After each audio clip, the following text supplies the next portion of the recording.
Hello সবাই, কেমন আছো? হ্যাঁ, আমি কোনো মডেল নই আর কোনো ফটোশ্যুটও করি না। তো এটা একটা আমার শাড়ির রিভিউ ছিল বলতে পারো।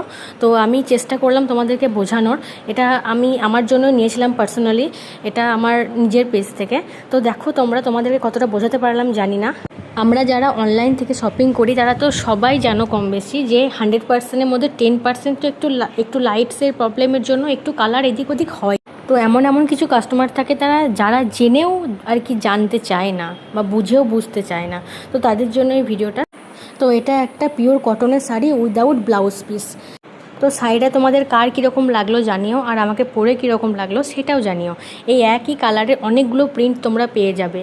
এই শাড়িগুলো খুবই কমফোর্টেবল এই সামার সিজনে। তো তোমরা যদি কেউ পছন্দ করো আর কি, তাহলে আমাকে পার্সোনালি মেসেজ করো, ইনবক্স করো, আমি দাম জানিয়ে দেবো। হ্যাঁ, এটুকু বলতে পারি যে 500-এর মধ্যে, এর বেশি নয়। তো এইগুলো খুব কমফোর্টেবল এই সামার সিজনে। তোমরা যদি কেউ নিতে চাও তাহলে আমাকে জানিও, আর ভিডিওটা ভালো লাগলে একটা লাইক করে দিও। বাই।